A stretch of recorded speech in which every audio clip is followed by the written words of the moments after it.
வை வாழ்க வையகம் வாழ்க வளமுடன்.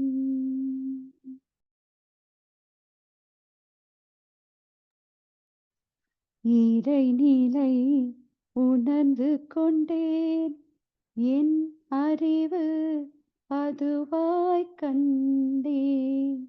இருநிலை இருப்பியக்கம் இணைந்து வான்காந்தமாக இறைநிலை உணர்ந்து கொண்டேன். மறைப்பொருளாய் ஆகாச மாவெளி நிறைந்து ஆற்றும், மறைப்பொருளாய் ஆகாச மாவெளி நிறைந்து ஆற்றும் மனிதர்கள் சொல்வதற்கேற்ப மதிப்புள்ள நேர்மையான மறைப்பொருளாய் ஆகாச மாவெளி நிறைந்து ஆற்றும் மனிதர்கள் சொல்வதற்கேற்ப மதிப்புள்ள நேர்மையான இறைநிலை உணர்ந்து கொண்டேன். நிறைவுள்ள விளைவளிக்கும் நேர்மையும் விளங்கி போற்று, நிலவுலகெங்கும் மக்கள் நெறியுடன் வாழ்வதற்கு. நிறைவுள்ள விளைவளிக்கும் நேர்மையும் விளங்கி போற்று, நிலவுலகெங்கும் மக்கள் நெறியுடன் வாழ்வதற்கு. இறைநிலை உணர்ந்து கொண்டேன், என் அறிவு அதுவாய்க் கண்டேன். இருநிலை இருப்பியக்கம் இணைந்து வான்காந்தமாக இறைநிலை உணர்ந்து கொண்டேன். முறை பலவாய் விரிந்து முன்னேறும் தொழில் விஞ்ஞானத்தோடு இறைநிலை அறம் விளக்கும் என் தொண்டு வாழ்க்கை கல்வி. முறை பலவாய் விரிந்து முன்னேறும் தொழில் விஞ்ஞானத்தோடு இறைநிலை அறம் விளக்கும் என் தொண்டு வாழ்க்கை கல்வி. இறைநிலை உணர்ந்து கொண்டேன், என் அறிவு அதுவாய்க் கண்டேன்.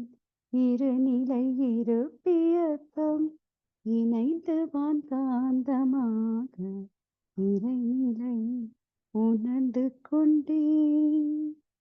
இறைநிலை உணர்ந்து கொண்டேன். வாழ்க வையகம் வாழ்க வையகம் வாழ்க வளமுடன். வாழ்க வையகம் வாழ்க வையகம் வாழ்க வளமுடன். வாழ்க வையகம் வாழ்க வையகம் வாழ்க வளமுடன். வாழ்க வையகம் வாழ்க வையகம் வாழ்க வளமுடன். வாழ்க வையகம் வாழ்க வையகம் வாழ்க வளமுடன். வாழ்க வையகம் வாழ்க வையகம் வாழ்க வளமுடன். சிந்தனையை, உடல் நலத்தை சீரமைத்து ஓய்வித்த குருவே வாழ்க, குருவே துணை. வேதாத்திரியம் வாழ்க வளமுடன். இன்று வரை உலகில் தோன்றிய அனைத்து சித்தர்களும் ஞானிகளும் மகான்களும் மற்றும் வேதாத்திரிய கோட்பாடுகளை அர்ப்பணிப்புணர்வோடு அகிலமெங்கும் உணர்வாக்கி கொண்டிருக்கும் ஞான ஆசிரியர்களின் மதிநுட்பமும் குருவர்களோடு சூக்குமமாய் நம்மை சூழ்ந்திருந்து நாம் உய்வதற்கு துணை நிற்குமாக என்று சங்கல்பித்துக் கொண்டு இன்றைய தவ நிகழ்வை இறைவணக்கம் குரு வணக்கத்தோடு நாம் இனிதே துவங்குவோம். இறைவணக்கம் குரு வணக்கம் பாடிட அருள்நிதி சங்கரி செந்திலம்மா அவர்களை அன்போடு அழைத்தமைவோம். வாழ்க வளமுடன். வாழ்க வளமுடன். இறை வணக்கம். ஆதியெனும் பரம்பொருள் மெய் எழுச்சி பெற்று அணுவென்ற உயிராகி அணுக்கள் கூடி மோதி இணைந்து இயங்குகின்ற நிலைமைக்கேற்ப மூலகங்கள் பலவாகி அவை இணைந்து பேதித்த அண்ட கோடிகளாய் மற்றும் பிறப்பிடை உணர்தல் இயக்கமாகி நீதி நெறிபுணர் மாந்தராகி வாழும் நிலையுணர்ந்து தொண்டாற்றி இன்பம் காண்போ இன்பம் காண்போ. குரு வணக்கம். எப்பொருளை எச்செயலை எக்குணத்தை எவ்வுயிரை ஒருவர் அடிக்கடி நினைந்தார் அப்பொருளின் தன்மையதாய் நினைப்போராற்றல் அறிவினிலும் உடலினிலும் மாற்றம் காணும் இப்பெருமை இயல்பூக்க இயதியாகும். எவரொருவர் குருவை மதித்தொழுகினாலும் தப்பாது குரு உயர்வு மதிப்போர் தம்மை தரத்தினில் உயர்த்தி பிறவி பயனை நல்கும். தப்பாது குரு உயர்வு மதிப்போர் தம்மை தரத்தினில் உயர்த்தி பிறவி பயனை நல்கும். பிறவி பயனை நல்கும். நன்றி. வாழ்க.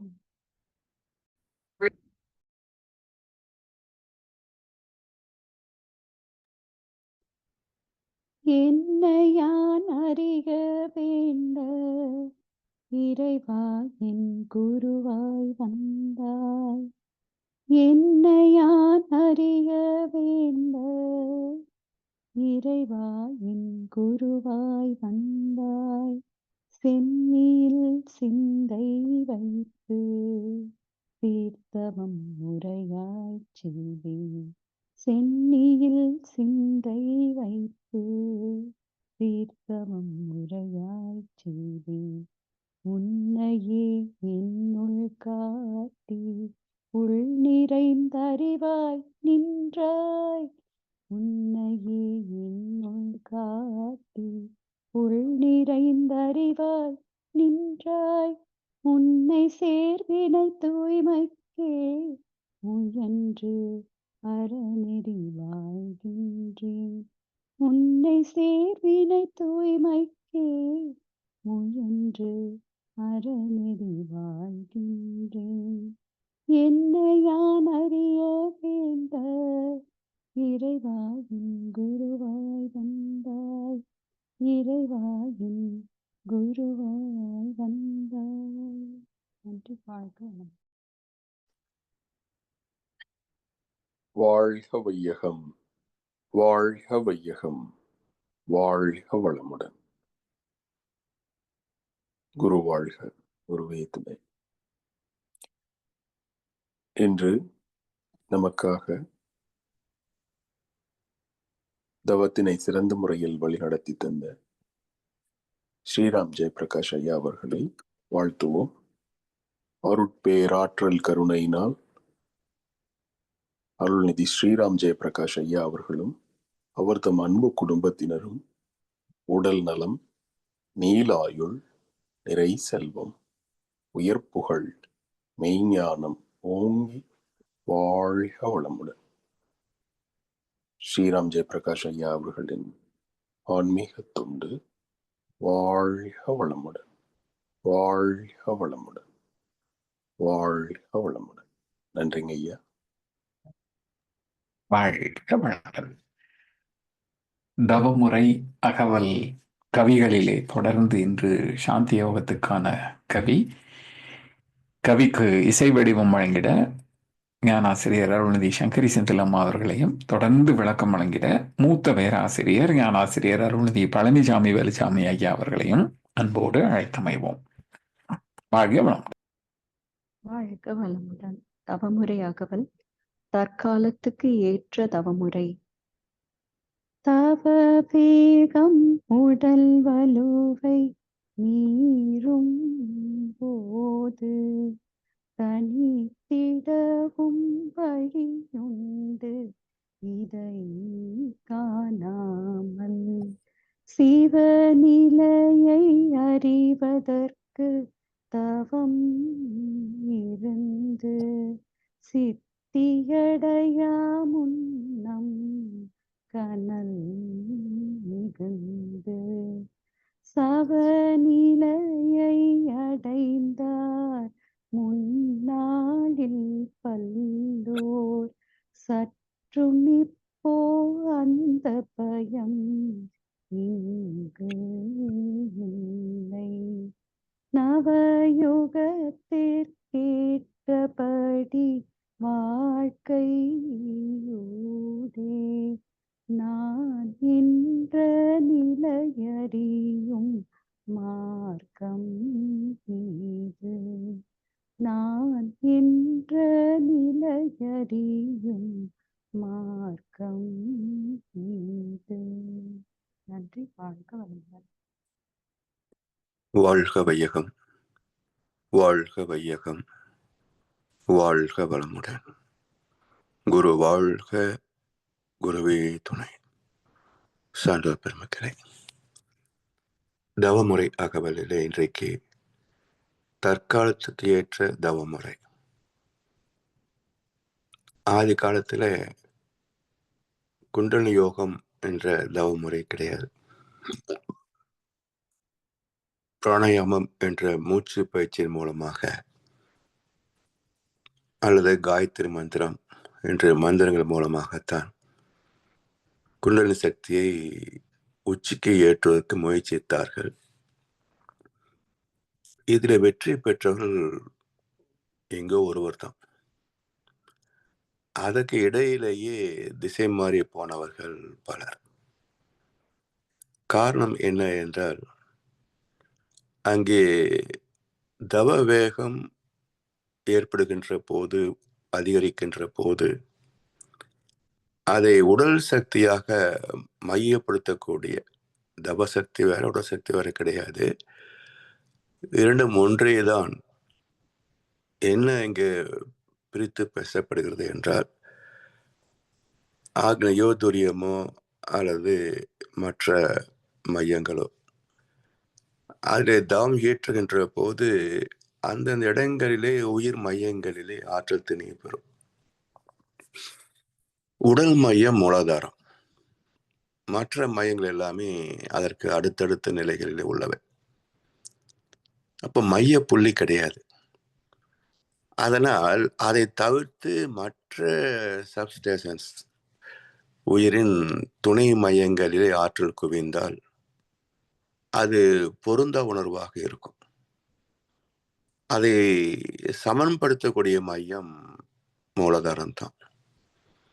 இந்த நுட்பம் இல்லாத காரணத்தினால் தவத்தில் ஈடுபட்ட பல பேருக்கு பல வகையான சிக்கல்கள் ஏற்பட்டன, மன ரீதியான குழப்பங்கள் ஏற்பட்டன. அதை தவிர்ப்பதற்கு மகேஷ் அவருக்கு பரஞ்சோதி மகன் தான் சாந்தியோகத்தை கற்றுத்தந்தார். மகர்ஷி அவர்களும் அதே போல உடல் சக்திக்கு தவசக்தியை பயன் கொள்ளக்கூடிய வகையிலே சாந்தி யோகத்தை நமக்கு சிறப்பாக கற்றுத்தந்திருக்கிறார். அப்ப சாந்தி யோகம் என்பது என்ன அப்படின்னா, மற்ற உயிர் மையங்களில் தவம் ஏற்றி நேற்று சொன்னது போல அந்தந்த எண்டோக்ரைன் கிளாண்ட்ஸ் சீராக செயல்படுவதற்காக தவம் ஏற்றுகின்ற போது துரியம் வரைக்கும் இதுல ஏற்படக்கூடிய காந்த திணிவை சமன்படுத்திவிட்டால் அது உடல் இயக்கத்திற்கு துணையாக இருக்கும். அப்ப உடல் ஆரோக்கியம் மேன்மைப்படும், நோய் எதிர்ப்பு சக்தி அதிகமாகும், மூளைக்கு சிந்தனை திறன் அதிகமாகும். இது எல்லாமே மையத்தில் போய் குவிந்தால்தான் அங்கிருந்து ஜீவாந்தாற்றல் சுழற்சி பெறுகின்ற நிலையில எல்லா திசுக்களுக்கும் உயிர்த்தோளுக்கும் ஆற்றல் போய் சேரும். அதில் இந்த தவத்தால் பெற்ற ஆற்றல் அதுக்கு கொஞ்சம் கூடுதலான ஆற்றல் பெறுவதற்கு துணை செய்யும். அதனால் தவம் ஏற்றுகின்ற அன்பு அனைவருக்கும் அதை மையப்படுத்தவும் தெரிந்திருக்க வேண்டும். அதன் பாதுகாப்பான முறை. தவ வேகம் உடல் வலுவை மீறும் போது தனித்திடவும் வழி உண்டு. இதை காணாமல் சிவநிலையை அறிவதற்கு தவம் இருந்து. கடவுள் யார் என்ற கேள்வி பல காலமாக இருக்கு. அதை கண்டெடுத்தவர் எங்கோ ஒருத்தர் தான் கண்டெடுத்திருப்பார். இப்ப இதுவரைக்கும் வாழ்ந்து முடிந்த மக்களிலே எங்கோ ஒருத்தர் தான் இறைநிலையை கண்டெடுத்திருக்கிறார். பிறகு அதை மையப்படுத்தி தோன்றிய மகான்கள் அதை உறுதிப்படுத்தியிருக்கின்றார்கள். அப்படின்னு இருக்கு என்பதை உறுதிப்படுத்தியிருக்கிறார்கள். இப்போ முதலாக கண்டுபிடித்த மனிதன் தானே ஆன்மீகத்தினுடைய மூலகுரு. அவர் மற்ற எல்லா குருமார்களுக்கும் தந்தையாக இருக்க முடியும். அப்படி சிவநிலையை அறியக்கூடிய தவ தேடல் என்பது பல காலமாக இருந்திருக்கிறது. ஆனால் அந்த முறையை கண்டெடுப்பதற்கு உரிய வழிவகை மூச்சு பயிற்சி என்று கண்டார்கள் பிராணாயாமம். பிறகு மந்திரத்தாலும் அடைய முடியும் என்று கண்டபோது மந்திர உச்சாடனம். தீட்சை மூலமாக அடைய முடியும் என்று கண்டெடுத்தவர்கள் பரஞ்சோதி மகான், பிறகு வேதாத்ரி மகர்ஷி அவர்கள். இப்படி தவத்துடைய சரித்திரம் நீண்ட வரலாற்று சான்று கொண்டவை. அதில் பாதுகாப்பானது என்றால் இன்றைக்கு மகர்ஷி அவர்கள் தந்திருக்கின்ற எளிய முறை குண்டலினி யோகம். சிவநிலையை அறிவதற்கு தவம் இருந்து சித்தி அடியா அறையா முன்னம் கனல் மிகுந்து. சுத்தவெளி அறிய வேண்டும் என்றால் அதுக்கு ஒரு லெவல் ஆஃப் பயோமேட்டிக் எனர்ஜி, ஓரளவுக்கு ஆற்றல் குவிந்திருந்தால்தான் மனம் விரிந்து விரிந்து சுத்தவெளியோடு கலப்போற்று அதை உணர முடியும். அந்த அளவுக்கு ஆற்றல் இல்லை என்கின்ற போது அது வெறும் கற்பனையாகத்தான் இருக்கும். எனவே சிவநிலையை அறிவதற்கு தவம் இருந்து சித்தி அடையாமுன்னும் கனல் மிகுந்து சவநிலையை அடைந்தார்கள். செத்துப்பணம் அர்த்தம் இல்லை. பிணம் எப்படி பயனாகாதோ அதுபோல் தனக்கும் இல்லற வாழ்வுக்கும் சமுதாயத்திற்கும் பயனாகாமல் ஏதோ ஒரு வகையிலே வாழ்ந்தார்கள் என்பதுதான் இங்க பொருள். சிவநிலையை அடைவதற்கு தவம் இருந்து சித்தி அடையாமுன்னும் சவநிலையை அடைந்தார்கள் முன்னாளில் பலர். சற்றும் இப்போ அந்த பயம் நமக்கு இல்லை, இங்கு இல்லை. கிட்டத்தட்ட ஒரு 1960, 70களிலே தொடங்கி இன்று வரைக்கும் இளைய முறை குண்டலினி தியான பயிற்சி லட்சக்கணக்கான மக்களுக்கு அளிக்கப்படுகிறது. எங்கேயும் எந்த விதமான விளைவுகள், பக்க விளைவுகள் தோன்றியதாக குறிப்பதும் கிடையாது. இனி மிக பாதுகாப்பான ஒரு தவ முறை என்றால் இந்த எளிய முறை குண்டலினி யோகம். நவயுகத்திற்கு ஏற்றபடி வாழ்க்கை ஊடே. நவயுகத்திற்கு ஏற்றபடி. இன்றைக்கு விஞ்ஞான வளர்ச்சி அதனால் மக்கள் பெற்றிருக்கின்ற வாழ்க்கை வசதிகள், அது மட்டும் இல்லாமல் அறிவின் மேன்மை, சிந்திக்கக்கூடிய திறம், இப்படி எல்லா முன்னேற்றங்களும் அடைந்த நிலை நவயுகம். இதற்கு ஏற்றபடி வாழ்க்கையூடே நான் என்ற நிலையறியும் மார்க்கம் ஏது? வாழ்க்கையூடே என்றால் இல்லறத்தில் இருந்து கொண்டே ஞானம் பெறக்கூடிய வழிவகை. இதற்கு முன்பு எல்லாம் துறவு மேற்கொள்கிறேன் என்று சொல்லி வீட்டை விட்டு ஓடி போய்தான் ஞானம் தேடினார்கள். அடைந்தவர்கள் எத்தனை பேர் என்பது மிக குறைவுதான். அது மகர்ஷி ஒரு கவியில சொல்லுவாங்க, பெண்டு பிள்ளை இல்லாதோன், பிழைக்க வழி தெரியாதோன், சண்டையினால் வீட்டை விட்டோன், தங்கமே சன்னியாசியானரடேன்னு. அப்படி போனவங்க தான் இந்த ரிஷிகேசு, கும்பமேளா, இங்கே திருவண்ணாமலையில், அவர் எங்கே பார்த்தாலும் காவியை கட்டிட்டு அலையிறானுங்களே, இதெல்லாம் அந்த கேஸுக்கு தான். ஸோ புறப்பத்தவங்கெல்லாம் காவி கட்டிக்கிட்டு நானும் சாமியார்னு சொல்லி, இல்லை ஒரு எம்ஆர்ஆர் திரைப்படத்துக்கு நீ ஏன் சாமி யாருன்னு தேடிக்கிட்டு இருக்க, நீ எங்களுக்கு சாமி பற்றி சொல்ல போறியே அப்படின்னு கமெண்ட் அடிப்பார். அது மாதிரி பிழைப்பதற்கு ஆர்வம் இல்லாமல் சோம்பேறித்தனமான ஒரு வாழ்க்கையை வாழ்வதற்கு வழிகண்டது தான் காவிகள். ஸோ இன்றைக்கும் எல்லாம் மடத்தலைவர்கள் உட்காந்துட்டு என்ன பண்ணுறாங்க, நாலு மூலம் என்ன பண்ணுறாங்க கேளுங்க, ஏதாவது போட்டுக்கிட்டே பண்ணுறாங்களா? ஒன்றும் இல்லை. அப்போ எல்லாம் சோம்பேறித்தன வாழ்க்கை தானே. தாயை பிச்சை போடுனா என்ன, பவத்தி பிச்சாந்திகின்னு என்ன, ரெண்டும் ஒன்று தான். ரெண்டும் பிச்சை கேட்குறாங்க, அவ்வளோதான். இது கௌரவ பிச்சை, அவ்வளோதான். அதே மாதிரி தான் வெளியே கோயிலுக்கு வெளியே உட்காருவேன், தாயேன்னு தட்டை நேற்றான், உள்ள இருக்கிற மரியாதை தட்டை நேற்றான், ரெண்டு பேரும் பிச்சை தான் எடுக்கிறாங்க. எனக்கு ஏதோ உயர்ந்தது அது தாழ்ந்தது கிடையாது. ஒரு மனிதன் இன்னொரு மனிதத்திலே கையேந்துவதே தாழ்ச்சி தான். கேட்பது என்றால் கேட்கின்ற இடம் இறைவனாக இருக்கணும், வேற யார்கிட்டையும் கையேந்தக்கூடாது. எனவே அப்படி ஒரு நிலை பக்குவம் வர வேண்டும் என்று சொன்னால் தெய்வத்தை பற்றிய அறிவும் அனுபவமும் இதன் அடிப்படையில் ஏற்படுகின்ற ஒரு ஆழமான ஸ்திரமான நம்பிக்கை. நீங்க ஞான மார்க்கம் மனோலக்கரை எடுத்துக்கொள்ளுங்களேன். நாம சடங்கு சம்பிரதாயங்கள் செய்வதில்லையே என்றாலும் கூட தெய்வ நம்பிக்கையிலே ஆழ்ந்தவர்கள், தெய்வத்தை அறிந்தவர்கள். நம்ம யாராவது மத மாற்றம் செய்ய முடியுமா? அந்த சாமி கும்பிட்டவங்க எல்லாம் கிடைக்கும், வா போலான்னு சொன்ன போவோமா? ஆனா இந்த பக்தர்கள்லாம் ஈஸியாக மாத்திடுறாங்கல்ல. அப்போ என்ன அர்த்தம்?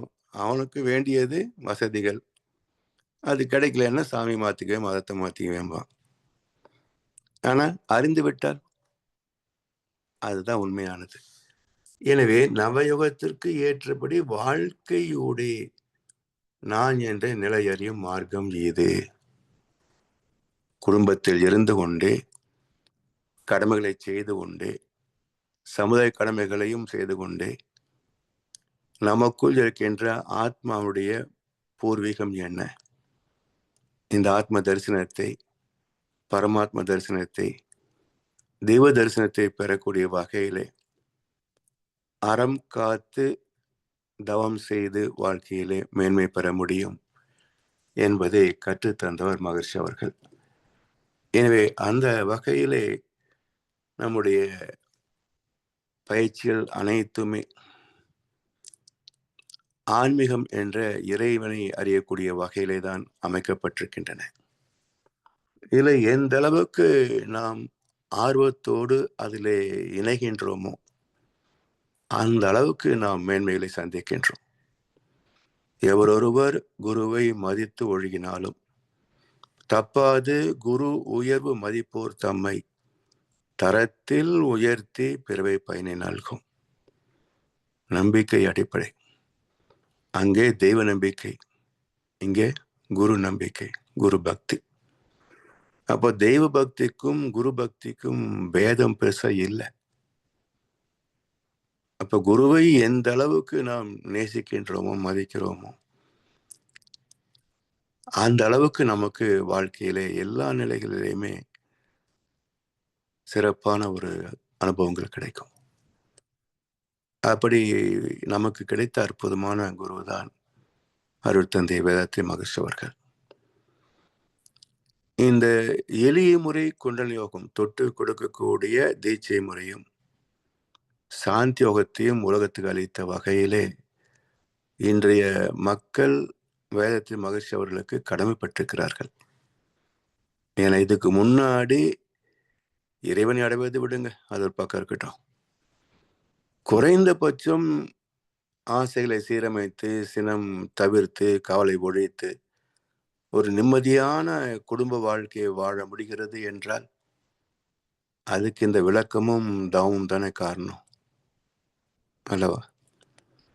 அப்ப மற்ற குடும்பங்களில் இல்லாத ஒரு அமைதியும் மன நிறைவும் நமக்கு கிடைத்திருக்கிறது என்று சொன்னால் அது குருவனுடைய அருள், அவருடைய கருணை தானே காரணம். எனவே இன்றைய சூழ்நிலையில் லட்சக்கணக்கான குடும்பங்கள் ஓரளவுக்காவது அமைதியாக வாழ்வதற்கு துணை செய்கிறது என்று சொன்னால் அது மகர்ஷியுடைய இந்த மனோலக்கலை பயிற்சிகளால் மட்டுமே தான். எனவே இதனுடைய முக்கியத்துவத்தை சிறப்பை உணர்ந்து பயன் கொள்ள வேண்டும் என்று சொல்லி வாய்ப்பளித்த அனைவருக்கும் நன்றி பாராட்டி இந்த உரையை நிறைவு செய்கின்றோம். வாழ்க வளமுடன், வாழ்க வளமுடன், வாழ்க வையகம். வாழ்க வளமுடன். வாழ்க வளமுடன் ஐயா. அருமை ஐயா. நேற்றைய விளக்கத்துல ஒரு முக்கியமான ஒரு பாயிண்ட் சொன்னீங்க. அதே மாதிரி இன்றைய விளக்கத்திலையும் ஒரு முக்கியமான ஒரு பாயிண்ட், 2 பாயிண்ட் இன்னைக்கு சொன்னீங்க. இந்த தவவேகம் உடல் வலுவை மீறும்போது அதுல வந்து சிவநிலையை அடையும் முன்னம் சவநிலையை அடைந்தார் அப்படிங்கிற அந்த வார்த்தைக்கு இது நாம வந்து நடைப்பிணமாக அப்படின்னு சொல்லுவோம். அதாவது வாழ்ந்தும் பிரயோஜனம் இல்லாம அது அதை வந்து அருமை இந்த இடத்துல கொண்டு வந்து பொருத்தி சரியா சொன்னதுக்கு ரொம்ப நன்றிங்கய்யா. வாழ்க வளமுடன். நேற்றுக்கு கிடைச்சது வந்து 14, 13 அப்படின்னு மூலாதாரத்திலேருந்து ஆரம்பிச்சு அந்த அலைவரிசை எண்ணிக்கை குறைவது, அது ஒரு விஷயம், அதுவும் சொல்லணும்னு நினைச்சேன். வாழ்க வளமுடன் ஐயா. அதே மாதிரி இன்றைக்கு சாந்தி யோகத்துல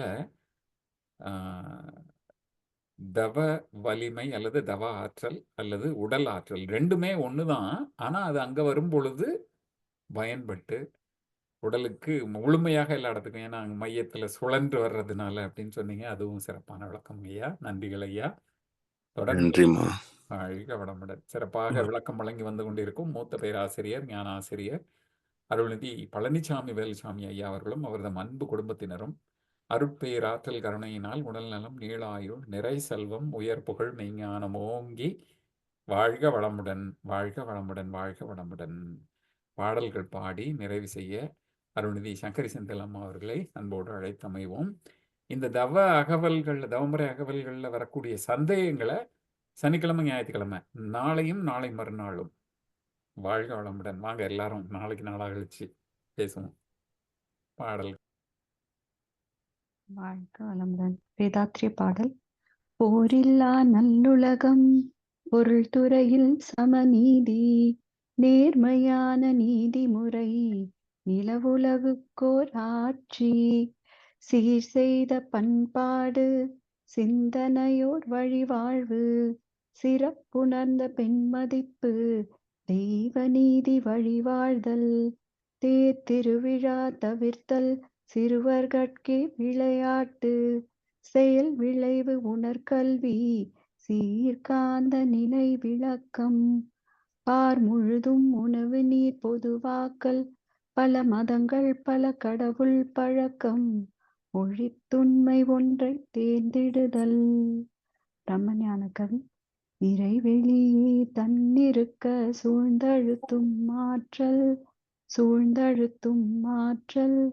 இதன் திணிவு மடிப்பு விழ சுழலும் நுண் விண்ணாம், நிறைவெளியில் விண் சுழல நெருக்குகின்ற புரசல் நெருக்குகின்ற புரசல் நிலை வெளியில் எழுப்புகின்ற நேரலைகள் காந்தமாம் மறைப்பொருளாம் காந்தம் தன் மாத்திரைகள் ஐவகை தன் மாத்திரைகள் ஐவகை மலைக்காதீர் விண்கூட்டம் மாபூதம் மைந்துமாம் முறையாய காந்த அலை மனமாமுயிர் உடல்களில் மனமாமுயிர் உடல்களில் மதி உயர்ந்தி உண்மை பெற மாபிரம்ம ஞானமாம் மாபிரம்ம ஞானமாம்.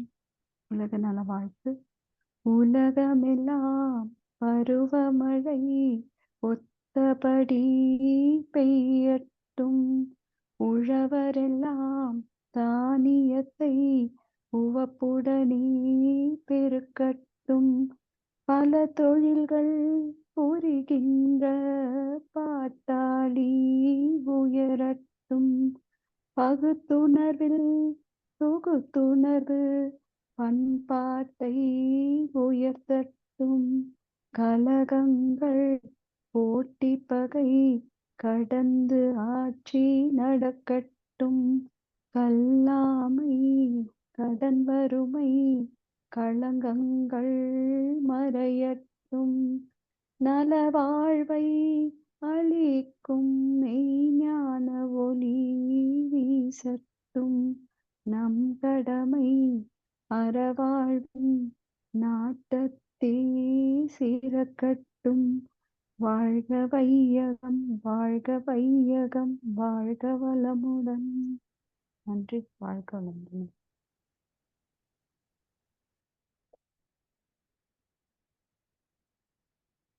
வாழ்க வளமுடன். இன்றைய தவத்திலே கலந்து கொண்ட நண்பர்கள், தவத்தை வழி நடத்தியவர், நற்சிந்தனைகள் வழங்கியவர், பாடல்கள் பாடியவர் அனைவரும் வாழ்க வளமுடன். அவர்களது அன்பு குடும்பம், அவரது உடல் நலம், மனவளம், பொருள் வளம், அருட்தொண்டு, ஆன்மீக தொண்டு வாழ்க வளமுடன், வாழ்க வளமுடன், வாழ்க வளமுடன். இத்துடன் இன்றைய காலை தவ நிகழ்வு நிகழ்வோடும் இனிதே நிறைவு பெறுகின்றது. இறையருளும் குருவருளும் நம் அனைவரையும் எப்போதும் சூழ்ந்திருந்து இந்த இறைநிலை உணர் பயணத்திலே நம்மை சிறந்த முறையிலே வழி நடத்தட்டும் என அனைவரையும் வாழ்த்தி வணங்கி நன்றி கூறி அமைகிறோம். வாழ்க வையகம், வாழ்க வையகம், வாழ்க வளமுடன்.